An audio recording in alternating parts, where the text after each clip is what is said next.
This is Daybreak on Trust TV.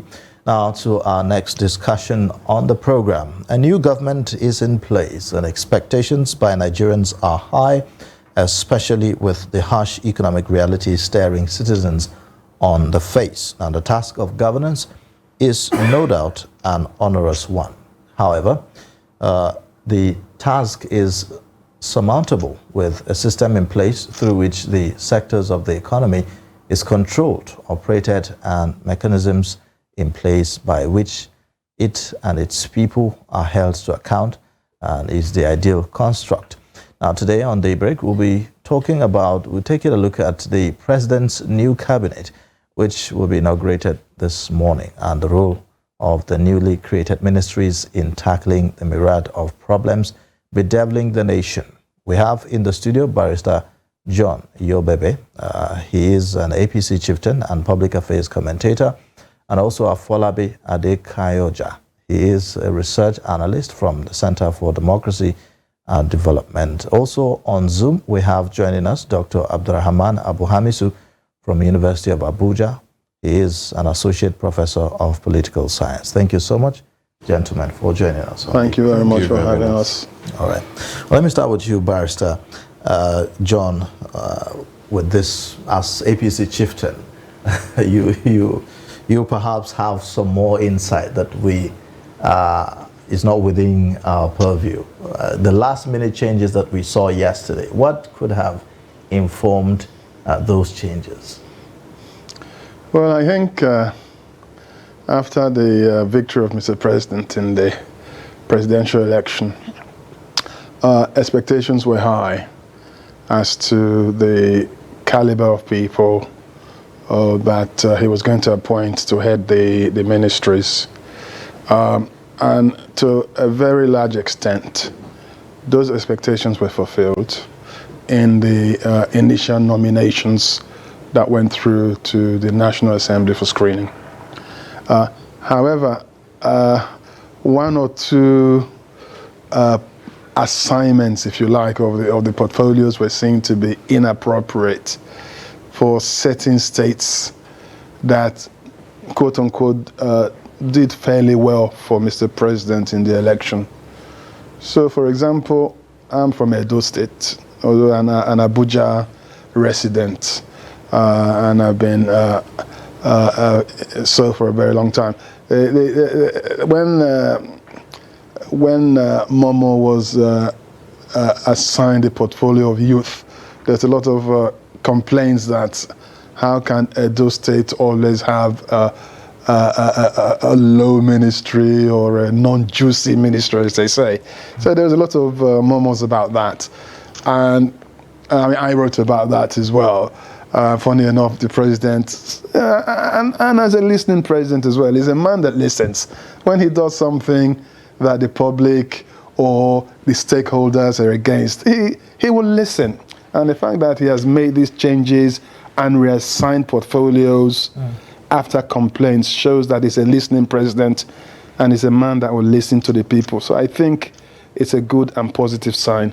But those changes are necessary because stakeholders complain. Is there such thing as, non-juicy ministries or lower ministries? I mean, should we even be having that kind of conversation, in the first place? And the president dancing to the gallery, does it show that from the onset, the president actually looked at, the pedigree of these people in assigning the different portfolios that they have?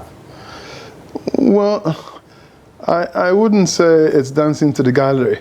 It is more to do with the political realities on ground. The president needs to consolidate his position in the country. He needs to have the right people in the right ministries to help him to deliver his promises to the Nigerian people. And if, having made an initial allocation of portfolios, the stakeholders informed him that he may have made one or two wrong assignments, then I think it is within his prerogative as the Commander-in-Chief of the Federal Republic and the President of the country to make those alterations. And I think we commend him for having the courage. Not every president has the courage to take advice and say, I may have gotten it wrong and made amends. So I think that is a good sign. All right, Mr. Afolabi, let me throw you these questions. Now, these ministries, these new ministries that were created, the ministers are expected to be innovative, to have a creative mindset, ideas in order to help the society or the economy overcome these particular issues that we're going through. So do you think that these ministers designate would actually understand the impact they need to put, the creative ideas they need to put in order to bring out the best, in each designate that they need to work on to help the economy? We're talking about, the blue economy. Do they even understand this and how they can actually use all the things inside the water to help the economy?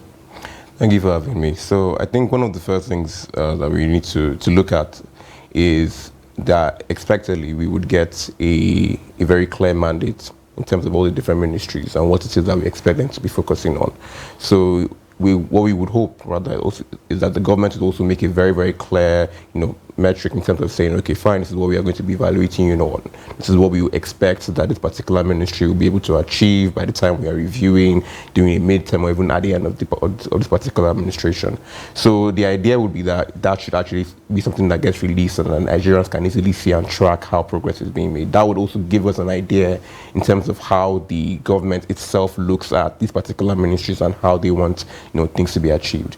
And when you're looking at the issue of the marine and the blue economy ministry, expecting that there will be a stronger emphasis on trying to leverage that sense of, whether it's in terms of the ecological, elements within the sea, or even just transportation, and even trying to curb many of these issues when it comes to issues in the Niger Delta, for example, that we've seen a lot of in the last, in recent months.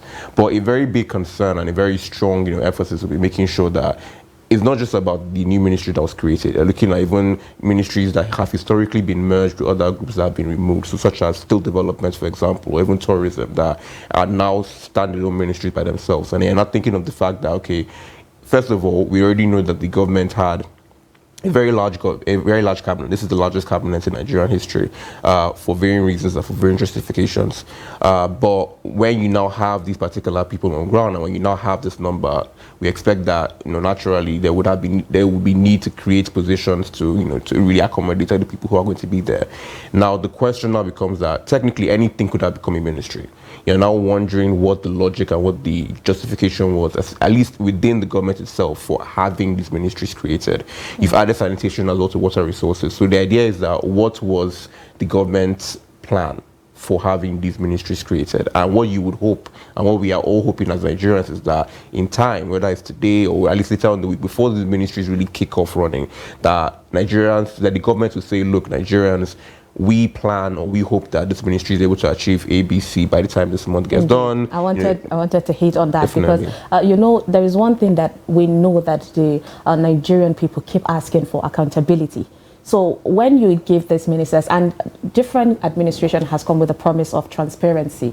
So do you think that it would be good, say quarterly or yearly, for these ministers to come out there, maybe have, say, a televised program where they will sit down and give accountability to Nigerians of how far they've gone in the search of, growing the economy, so that Nigerians will understand every ministry's job in order for them to ask the right questions and know what to expect from each minister? Yes, absolutely. And I think what even starts with that conversation is also knowing, okay, what does the government expect? And then where are the areas that the government may not have picked up on that Nigerians also expect?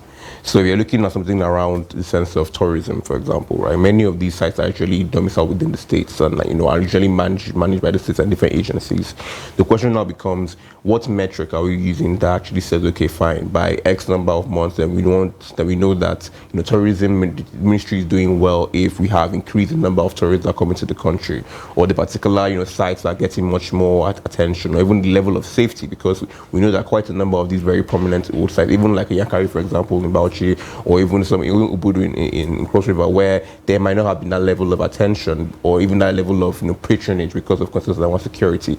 How are these things being considered? And then you're now looking at a more intergovernmental approach, because it's not just about one isolated ministry. None of these ministries will be able to function just by themselves. They will need to collaborate with other ministries, whether it's finance, budgets and national planning, defense, and so on and so forth. So the first question really is a case of the government actually making these things very clear and saying, in terms of Minister A, this is what we expect from you, and if you fall beyond, below this particular level, then we say, well, that's time for you to go.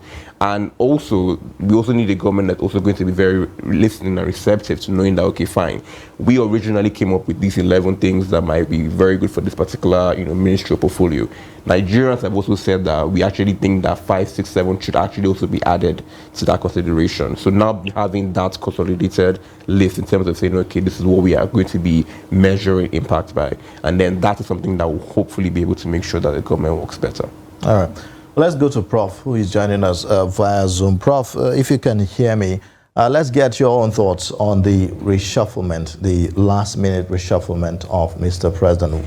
It appears that political considerations is taking a better part of the president's decision, as we have seen. And first, it was Mariam Shetty who was removed from the ministerial list. Now, we're seeing some changes, and here Barrister John alluded to the fact that perhaps that because of the uproar, that trailed the decision of the president. So, are we really focusing on the, capacity of the ministers designate or the political, considerations? Thank you very much for having me, and good morning, viewers. I wish Barrister John never made such a statement as a stakeholder in the FPC. We're looking at a Nigeria that is at a crossroad, looking for the brightest that will pull Nigeria out of the abyss to the point of repositioning growth and development that will benefit every Nigerian. But I was a bit taken aback when he affirmed the fact that it was uproar from the stakeholders demanding for juicy position that led Mr. President to do that. Ordinarily, I would have praised the President for having the guts and the courage to make those changes, realizing that most of the people were not fit for the offices they were designated to occupy. And he decided that, okay, we need to reshuffle so that there will be round peg in the square hole that will deliver Nigeria and then work for the aspiration of Nigerians. But I'm surprised that this issue of juicy appointment is very ugly. And it will not do the president any good. If Northerners are to agitate to say that they must be given juicy ministries because it was their vote that overwhelmingly made the president who is today in Nigeria, I'm sure there will be no peace. So I think it is high time we started downplaying this very particular notion that juicy appointment. Are we going there to drink juice in those offices or to work for Nigerians that will always look for juicy names? That brings us to the notion of governance and then being appointed to government in Nigeria. And this explains the fact that anytime somebody is appointed in Nigeria, you will see newspaper pages with pictures of those that are wishing them well, almost patronizing to say that we are congratulating you so that you remember us when you get to that office. And it's the question. Most of the people that have had these juicy offices in Nigeria, what have they done for Nigeria and what have they done for their people? They only go on to insult the sensibility of their people because they must have acquired wealth and then they will become stupendously rich to the extent that they will go and build 250 million naira houses in their villages just to announce the arrival of their wealth. And then they don't even construct borehole, not bridges, no nothing, no scholarship for their people.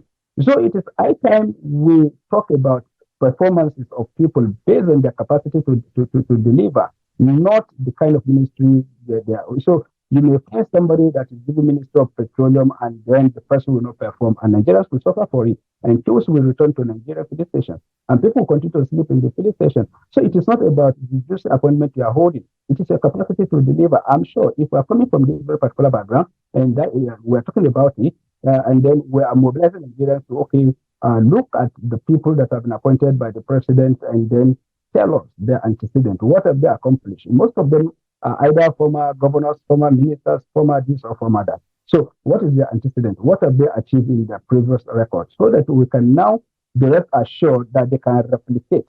But we're not talking about that. We are back to the politics of infrastructure, stomach infrastructure of juicy appointments, juicy this, juicy that. If that is the case, then for instance, Niger State is shortchanged because Niger State consistently has always delivered APC. But what did Niger State get for it? It's just a junior minister for agriculture. And so what about that? Can't we have something better? The Minister of Information and Creative Ministry? Can't Niger State be given a Minister of Petroleum? Now, if we go this way, I'm telling you, we are only going to create a lot of problems for Mr. President. And it will not be helpful for the APC. It will not be helpful for anybody as well. Okay. All right. Thank you so much, Dr. Hamisu. Well, let me come back to the studio, Barrister. Perhaps you want to respond to some of the things that he said. But in addition to that, part of the problem that we've always had is this mismatch where we have, people who are politicians, giving certain portfolios that do not necessarily match their credentials. Yes, there is no law against that. The president has the liberty to choose whoever he wishes, but the fact remains that your knowledge and understanding of the particular sector you are leading goes a long way in helping you to deliver. So don't you consider this as a huge challenge from some of the portfolios that we've seen here?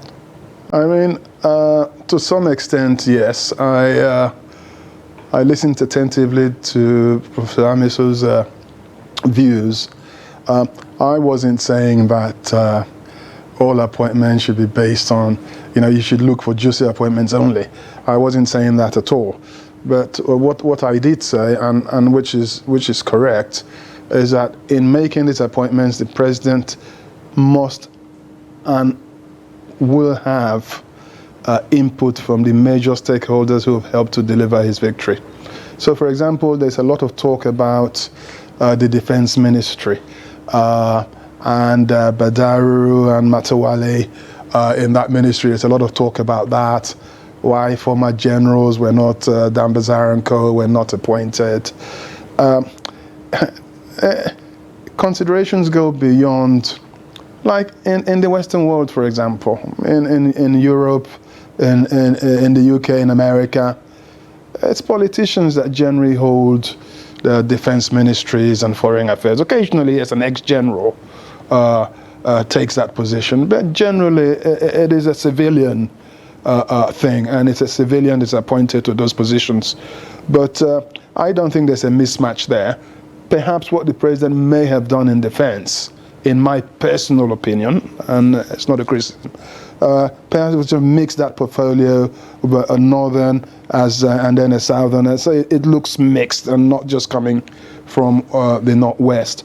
I guess the reason behind that is that a lot of the insurgency, a lot of problems going on in the northern part, Zamfara has suffered heavily from it, and Badaru has had some experience in tackling that as well. So I guess the president is looking at those who can we really say that? Because a lot of people would disagree, with what you are saying. If you look at the performance of the two people you mentioned, Bello Matawale and the other minister, the fact is people in those areas will disagree. They will disagree. They will say that the people are not secured. So how is it that you are making someone a minister who have not demonstrated capacity in his state while he was governor? It was in Zamfara state that we heard story about how a bandit was coronated in one of the local governments. It was in the same Zamfara that we had how, a village head somewhere in Kebbi was accusing the governor of Zamfara, of shielding some bandits who were to be attacked by the military and so on. So when you hear stories like that, isn't it scary that we are taking a job as sensitive as that of the Minister of Defense and handing it over to a politician and a civilian? Well, I'm not here to defend Matawale or Badaru on this matter, but what I will say is this, that when the crisis was going on in Zamfara, Matawale said quite clearly, look, yes, I'm the chief security officer of this state, but I don't control the police. It's the IGP that controls the commissioner. I don't have any forces. I don't control any military formations. But so how can I fight bandits? Again, so another argument that stands against them is they take security votes and they pose as chief security officers. No, that's a separate matter, sir. Let me land. So Mataro said quite clearly, and I agreed with him to some extent, that look, I don't have the resources to fight these insurgents who have sophisticated weapons. I don't have anything with which to fight them. It is the responsibility of the federal government of Nigeria to defend the territory and the security of lives and property in this country ultimately. And so we can't blame Matawale entirely for the problems in Zamfara. And Badaro as well, we cannot blame him entirely but now the president has said, look, I believe you guys, you've been at the receiving end of the security issues in the north. Why don't you see what you can offer Nigerians? So let's give them, they're bright people. Badaro is a very intelligent man, so is Matawale. They know what they're doing. So let's give them the benefit of the doubt. Let's see how they perform. If they fail to perform, then we can then call that into question. I wonder if Nigerians really have that time, really, given the fact that a lot of people, Northerners, Nigerians in general, have suffered for more than a decade now fighting insurgency and insecurity. So I'm wondering if we have that time. Afolabi, let me hear from you. Does this pose a limitation from where you stand? Definitely. I think one of the biggest distinctions that we've not really made is the fact that you're looking at a party, or even just general, even when you combine the political realities and governance, there's a difference between campaigning and governance. And ultimately, there's a reality where you know that, okay, fine, you're trying to ensure that you can get the votes, that you can get the support, but then there's a difference when you are no longer governing from a position where you're the head of a party, but you're head of the country, and you are actively now trying to ensure the best possible situation for the country. In an ideal situation, you should be having a case where you are campaigning on your performance, in which case you want the best and brightest in the room. Now we have the reality that we still have to take into account the political reality on ground, which is where you now have that balance. But then there are some positions and there are some areas where you definitely need to make sure that you have the competence and the strength and even just the experience in handling that. And this now brings into one of the criticisms that we have, especially about this particular government, that really has been recurring, which is the fact that when sending names to the Senate for confirmation, they didn't attach any portfolios. Because for starters, we now know that because none of them had the background in terms of understanding the defense portfolio, and even just that, even just the level of knowing that, okay, you've worked in a particular field, there wasn't enough question in terms of how to really ensure defense, attachment, especially for Badaro and for Matawale. You're now looking at other ministries where you have some people who are in charge, who are now being named to portfolios where they were not given the proper scrutiny by senators, because senators did not expect that they would be in those particular portfolios. Now, expectedly, the president is within his rights to choose, which person should handle which portfolio. But then that now brings in the question of, okay, so what was the justification for having somebody in cabinet in the first place? Even the fact that we now know that whoever it is that is appointed from Kaduna will become the Minister of Environment. The question now becomes, okay, fine, are you now actively going to Kaduna to look for somebody who has the background and the expertise to handle environment, or would it be anybody who comes from Kaduna, whatever their background, whatever their experience, just automatically handles that portfolio? Now, within the cabinet, we know that there are some positions that are primarily for administrative rules. So you're just making sure that the ministry moves smoothly and that things just go through your, at least all the agencies that are under the ministry are handled effectively. But then there are some that also have to do a very strong level of policy coordination and even policy formulation and then implementation.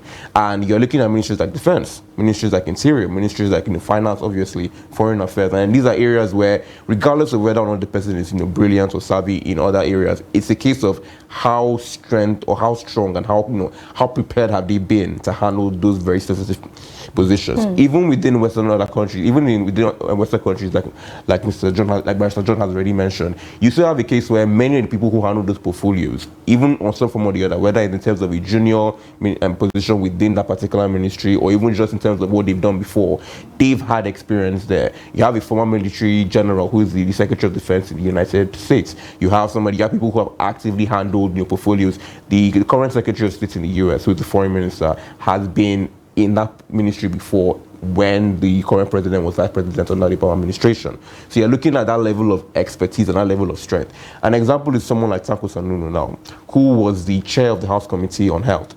especially during the COVID period, and it has had extensive engagement with these different ministries and different departments. He is now the Minister of State for Education. There's that sense that you would have that strength and that added experience of somebody who has been able to work on this particular front if they were handling health. Or someone like Imam Suleiman Ibrahim now, who held the position that would ordinarily make her well suited to become Minister of Humanitarian Affairs. A similar pathway that that Sadiya Farouk actually had in the last administration, but then she's Minister of State for Police Affairs. So definitely there are some political agencies where okay, fine, somebody has to handle these positions, but then ultimately it still comes down to what was the president factoring in when making these selections, and that plays a very big role. All right, thank you so much, Afolabi, for that wonderful contribution there. Okay, let's talk to Dr. Hamisu. Dr. Hamisu, some Nigerians are of the opinion that a lot of ministries, that have been there since beginning of the democracy. We're talking about Ministry of Education, Ministry of Defense, and all that. They still weren't able to deliver on the expectations and their responsibilities that the people of Nigerians are waiting, or were waiting and hoping that they would deliver on that. And yet the president decided to create new ministries. Do you think that's a wise decision?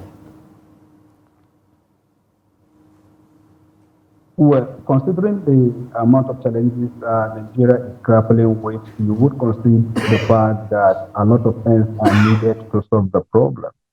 Now, there is a difference between our reality and the political reality of the person that is making decisions. You would agree with me that if you scrutinize the creation of these ministries, the underlying interest, drive, and push has to do with accommodating as many persons and as many interests as possible. And then when this happens, and then the performances of these persons that are coming on board will not lead to the kind of changes that we want to see, that would have ballooned the cost of governance. Ordinarily, if they are going to perform, and as you rightly pointed out, the kind of performance that Nigerians are expecting, positive ones that will impact the lives of the people, then we would have cause to celebrate. But if, as we are seeing now, that the creation of some of these additional ministries were just to satisfy some political consideration over our financial realities and what Nigeria can bear, then we have a problem on our end, because before the coming of this administration, we know that the cost of governance has increased, and that was what led to the empaneling of Oronsai and the so-called Oronsai report, that we're thinking that if this government should come to power, will dust up and then make some ministries, scrap some overlapping MBAs that are doing almost the same function, that are gulping the main resources that we have. But reverse is now the case. So what we've seen is that instead of reducing the amount of money that we pay to these public officials, the amount of cars that we go, the number of cars rather that will go to them, the aids they are going to hire, surveillance package that will be prepared for them, then we will not have reduced costs in terms of what we are thinking. I think the burden will be on Nigerian taxpayers, as we are beginning to see. For instance, the government is saying that every year now we are going to renew our proof of ownership, and it's going to be 1,000. So my car, I needed to affirm every year by paying 1,000 that I'm the owner of the car. And then we're talking about subsidy removal in a country that is already broke, in a country that is facing Boko Haram challenges and all the other internal challenges. So, some of the things we will not see the impact now and the effect until the time goes on, but it is equally important that we are eschewing the process now, so that we know our expectations in terms of the deliverables that we are hoping to see. I hope this set of cabinet ministers will disappoint Nigerians and be able to perform to the extent that they will receive praises. If not, it will be another jolly ride the way we used to see. And as you said, most of these ministries have never met the expectations of Nigeria. They are just there paying salaries and nothing is done. For instance, as you said, the Ministry of Education, some of the reforms you want to see in the educational sector, you are not seeing them. But we have a minister And then it goes on. It's just a cycle. Was you think that by the time the new government comes to power, there will be changes. You will be disappointed that these changes are just a mirage. You will not get anything. So it's a cycle. I pray that this time around, this set of ministers will disappoint us. Well, Barrister John, let me come to you now. To what extent, if I may flip that same question, to what extent do you think that the renaming of these ministries will enhance service delivery to Nigerians? Now we are talking about, Minister of Marine and Blue Economy. These are some names that we've not heard before. Now we hear about Minister of State, Oil, Petroleum Resources. Mm-hmm. We also have Minister of State, Gas, Petroleum Resources, and so on. How would this make any difference? Well, the world is moving very fast ahead, and Nigeria has to move with the times, with global trends. In terms of the Ministry of Petroleum, for example, there's been a massive debate, and Governor Iyobhebhe was part of that debate. Unfortunately, it's not been confirmed yet. We do hope that the President will confirm him. The Senate will in the future, but if that is not to be. But the idea in the ministry, in the petroleum sector, was that we should have a new ministry, a Ministry of Energy, Resources, which is appropriate. And within that ministry, it was intended that we're going to have 3 Minister of States. So Minister of State for Oil or Petroleum, Minister of State for Gas, and Minister of State for Renewable Energy, which is actually the future of energy. It's not the fossil fuel that we're still fighting about in Nigeria. Renewables and green energy is the future. So we wanted, that was the plan. And then to have a substantive minister with technical experience supervising, as a supervising minister for the energy sector, just like we have Pate in health, and Wale Edun, who are perfect fits for those positions. I don't think anyone would deny that Pate is an excellent nominee for that position, and Wale Edun is an expert in his field. So we wanted that type of arrangement to also come into play in petroleum. But the President went some way in fulfilling that plan that we had initially by creating the 2 Minister of States. But he didn't go as far as renewable energy, which is even what Nigerians need more, like solar, wind, and other forms of greener energy, cleaner energy options. So the President needs to do that. But on the issue of that particular ministry, well, the President has not said who the substantive minister is, but we're assuming, like Muhammadu Buhari did, that he's going to retain that position. Personally, I think it's a mistake for the President to retain the position of substantive minister for petroleum, because when push comes to shove at the end of the day and things do go wrong, somebody must account for those misdeeds. Okay, look at the position of our former president, for example, and he copied Obasanjo. The ex-military men have this command and control mentality over things, so especially in the oil and gas industry. They want to command and control it as if they're still in the military. It doesn't work in a democracy. Goodluck Jonathan never told that path. Late Yadwa, blessed memory, never told that path. And we're saying to Bola Tinubu, President Bola Tinubu, as a civilian, as a man from a civilian background, he's not from the military background, that he should also throw the part of his civilian predecessors on that particular matter, appoint a substantive minister for petroleum, for energy resources, or whatever you want to call it, and you stay and don't take personal responsibility. Because now, can you call President Muhammadu Buhari to come and account for some of the misdeeds in the subsidy sector? Or to come for budget defense. Or to come for budget defense. Well, Buhari did say before he left that when I leave office, any person who calls me to come on account for anything will be in big trouble. He said that. He said that. Yeah. Obviously, he's a highly respected Nigerian. Millions of people love him in this country. But, it's like saying, you can't ask me any questions, but I was responsible for this, but I cannot come on account when I'm gone. So President Bola Tinubu, if he's toying that path of Muhammadu Buhari, then also he must be able, when the time comes, to take responsibility on account. So I think he's got enough on his plate. The problems of Nigeria right now are quite massive. And even just being the president of the country, just taking charge of the national security issues, the economy, trying to revamp it, trying to get Nigerians to be in a good place again that Nigeria used to be in. It's a massive task. So taking on the Petroleum Ministry as substantive minister, is he going to be going to... They've never called President Muhammadu Buhari one day to come and defend the activities of the Ministry of Petroleum. Never. Or Petroleum Resources. Never.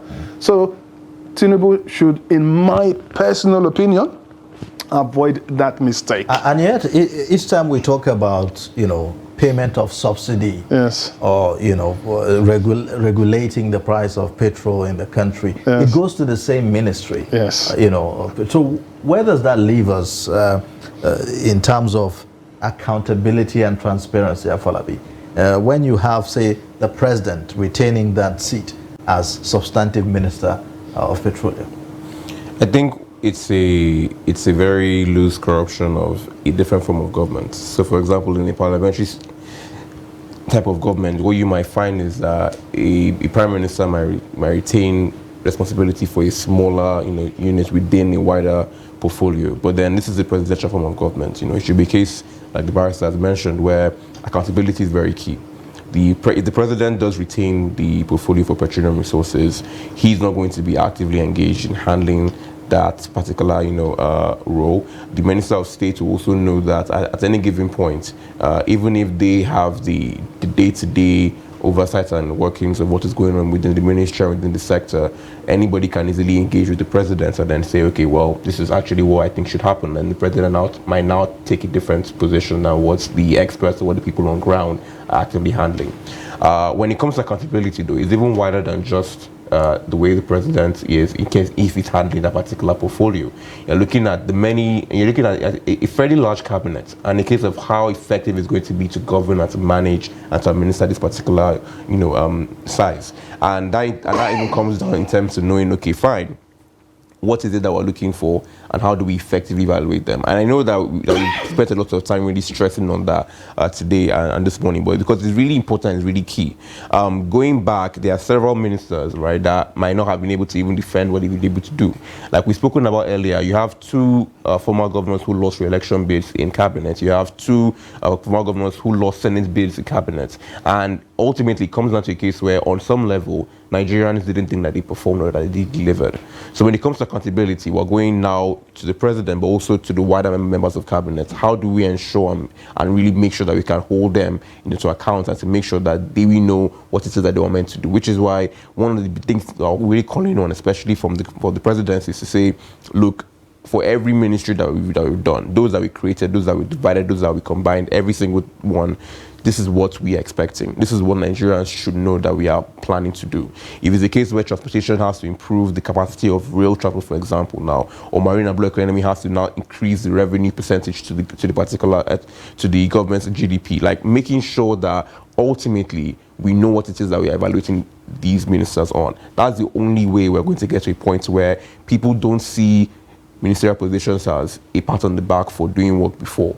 Because it shouldn't be a case where you're just going there to retire. That's actually meant to be, hard work of really going there and implementing a government's responsibility and government's plan. It should be a case where if you're taking a cabinet position, you know fully well that it's going to be difficult. We know that you're going to be the focused person when it comes to how Nigerians respond to any particular area that is under your purview, and making sure that at the end of the day, Nigerians cannot say, okay, fine, this person went there and did a very good job. We have many ministers in the past who have been able to vindicate and really prove themselves, by virtue of what they did in that particular portfolio.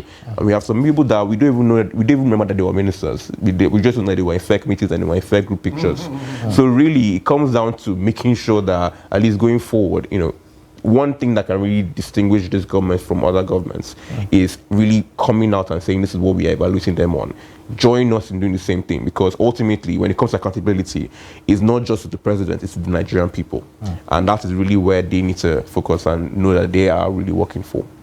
All right, we'll go back to Dr. Hamisu, Zoom guest. So, Doctor, why all eyes, are on the new ministries that were created, people are really forgetting the major or some of the major stakeholders in the growth of the economy. We're talking about the Ministry of Power, we're talking about Ministry of Budget, Finance, and we know how important power is to the development or growth of a country. So what should be put in place? Because Nigerians are already at a sad, should I say, situation when it comes to power.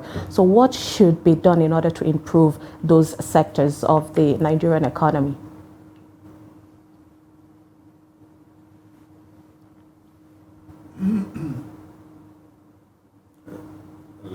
Is doctor with us? Okay, I think we lost the doctor. Okay, let me just direct this same question to you, Barrister John. What do you think, should be done? Because these are the things that we really need to address right now.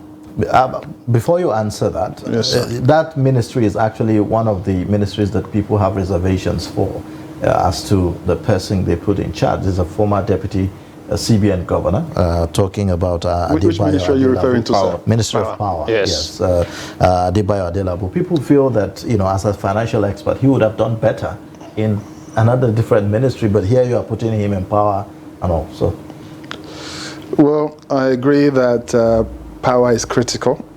We've not been able to get it right since independence, to be honest. We've made some improvements in the megawatts that we produce, but certainly not enough to run a global digital economy. So, but in terms of that, I think a lot of what goes on within ministries, it's more to do with political management skills. We have technocrats within every ministry who run the civil servants, who've been there 15, 20, some of them 30 years, and they have the technical expertise to run these things. All right, let's just take a pause on that one, Mr. John. I would direct that same question to Dr. Hamisu. Please, can you explain, as a political analyst, what is your take on, this Ministry of Power, and how can the person in charge, the new minister, maneuver the situation around this? Well, let me say this. I am not particularly against the deployment of some persons to some ministries, even if they are financial experts and so on and so forth, because the human mind is capable of anything depending on what you are committed to. But what has been happening in Nigeria is the primacy of private interest over public interest. What do I mean? What we refer to in Nigeria today as corruption, that is responsible for deprivation, misgovernance, bad governance, insecurity, is as a result of the filtering away and squandering, the embezzlement of resources that are meant to solve these problems. So, for instance, if we have indigenous solutions to our power problems, such solutions will not be considered by any minister, provided it will not benefit his or our own interest. We always think about things that the Western world has accomplished, and then we need to do it in a didactic manner. So it has to be very big, it has to be very massive. In North Korea, they use balloon to generate electricity, and each like a street or like percent will generate its own power, and then the excess is channeled into what we call national grid, so that they are full of electricity in addition to servicing the precinct or the street. And then it's not like a small device. So it is about solution provisioning. And then every human being has capacity to provide solutions. Yeah, I recognize the fact that competence matters, and then it usually play great deal. But the human mind is so fertile that it can ask questions and provide answers. And then to be a very good public official, you must understand the primacy of public interest over private interest. But in Nigeria, we've changed it so that as soon as you are appointed a minister and then you receive briefings and you want to do things that will benefit ordinary Nigerians by bringing on board solutions that will benefit the people, it's still the same people within that cycle that will tell you that, Honorable Minister, this is not how it is done. If you're going to do this, it means you are going to leave this office very poor. And this explains the fact that, what he said something, it was a joke, but that is the truth. He said that his ministers are performing because they are losing weight. Though I didn't see the ministers that lost weight under his administration, what is obtainable in this part of the world is that you enter government very lean, very sick, and then you leave very robust like fresh tomatoes because you have been rehabilitated. In fact, some appointments are made to be rehabilitated in government. So if you are really governing, look at Obama when he took over the United States of America. He was not growing as such, but by the time he was leaving, he has great. Look at Kagame. Kagame is not smiling. You could say, though that has been his physique, but he has not added weight. In Nigeria, just give for public appointees 3 months. The test will change, the cars will change, even the body physique will change because it is about taking care of yourself first before any other person. And that is what we're talking about. So if you are a problem solver, there are people in this country that have proven themselves to be problem solvers, and wherever you take them to, they are going to solve problems. And this is why, for instance, Adekaiiyaoja, when he was Minister of Agriculture, I don't know his background, but nobody has convinced me that he read agricultural science in the university. But he was able to change the Nigerian agricultural landscape, and that was what earning the respect of his colleagues and then the people of Africa, and he was saddled with another responsibility at a continental level. People like El-Rufai, these are people that, okay, whatever you give to him, privatization, he's a quantity surveyor by training, but because he has a fertile mind for information, for solution provisioning, he performed as DG privatization, he performed as FCT minister, and he went to Kaduna, he still performs. So it boils down to what the individual is bringing to bear. What is the mindset of the individual? Majority of them are in this cabinet. Be rest assured that some of them still have ambition to either contest for Senate or to become governors of their state, and they are going to try to amass wealth that will give them victory in 2027. So when you have this mindset, you will become the problem of the ministry instead of solving the problems of the ministry, because you become a vested interest that will block any reform. And then as persons that are supposed to solve problems, you are now the person that is causing the problem, then it means there will be no change. And then you have budget upon budget, appropriation upon appropriation, and then you can't find anything tangible because the essence is to amass wealth. And before you know it, it is going to be ministerial tenders board every day without any impact. Okay.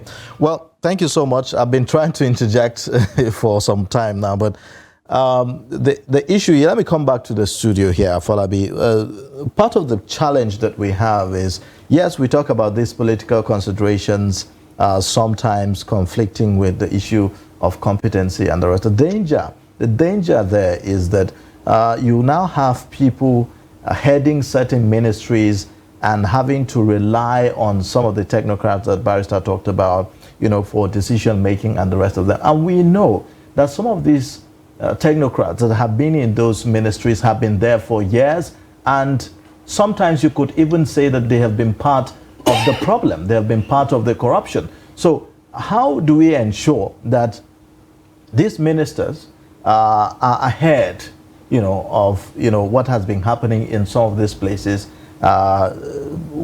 so that they can be able to make the right impact, so that they can be able to deliver? Because there are all instances where some of these technocrats that we talk about frustrate the ministers because they know better the workings, of those ministries or the sectors.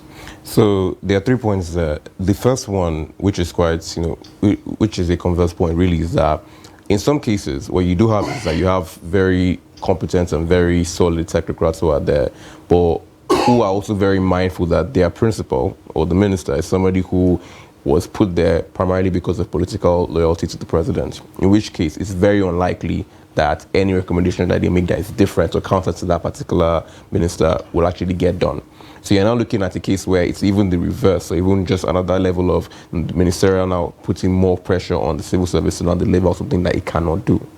The second thing, you're now looking at the fact that when you're trying to correct for that, especially from a minister's side, you now have a case where under almost every ministry, there's a department and their agencies.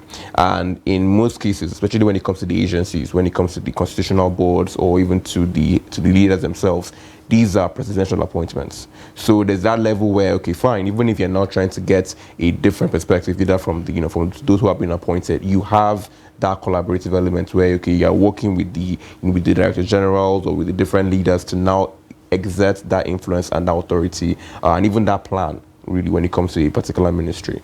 But what is really also very important is that you're now looking at different measures to try to correct this groupthink. Already we've seen that the head of civil service recently released a circular that mandates that directors have to retire when they've been in post for 8 years. Now, that kind of mentality is now meant to try to at least remove that albatross of people who have been there for a long time and who are constantly just trying to ensure that things that have always been the case are there, and then they are willing to acquiesce to any new sense of thinking and even any new plan going forward. So in a sense, you have that particular measure that's at least trying to correct that. You also have ministers who will come on board with the plethora of, of special advisors and even SSAs who will be able to give that level of, at least technical news to what it is that they're providing. But ultimately, and I think this is one thing that really also comes down to the way that we engage with several ministries. Ministries that, for example, will have counterparts at state level.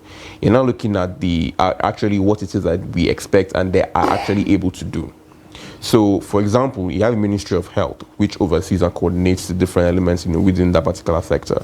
But you also have many agencies that have very specific focus points within the Ministry of Health. You have the NCDC that does disease control. You have NPHCDA that does primary health development, and these are agencies that would be focusing on that, and there will not be that level of trying to ensure that even within the ministry that departments are not clashing with these agencies that are primarily focused on that particular point. They even have budget line items to deal with that.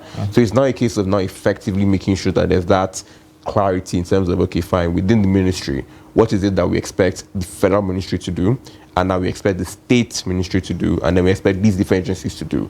Ultimately, one of the big challenges here would be a case where if we're having misinformation and we're saying, okay, I'm evaluating you on something that you're not meant to be doing, or that you really are not either prepared to or even allowed to do. And then that now just keeps festering the sense that government doesn't work or that different things are just completely beyond the power. So what we are now looking for is a case where, one, we have these measures that are put in place to try to curb groupthink within ministries, senior management. Two, you have these appointments that are meant to ensure that the president's view and president's plan does come across. And then three, fundamentally, you're not trying to make sure that there's clarity in terms of what it is that these different institutions are meant to do when they're collaborating to ensure that they're delivering for the Nigerian people. All right then. Well, thank you so much. Perhaps we could spare a minute, Barrister, for your concluding thoughts on this conversation. Well, I think the appointments made by the President and confirmed by the Senate so far have been good. It's been a combination of technocrats and experienced political handlers. And it's only fair that you do that. You can't just have a cabinet full of greenhorns coming from the IMF or the World Bank. So I think he's done well. And I think he's also done well in appointing the first FCT indigene as a minister. We've not had that since 1999. So he's done very well there.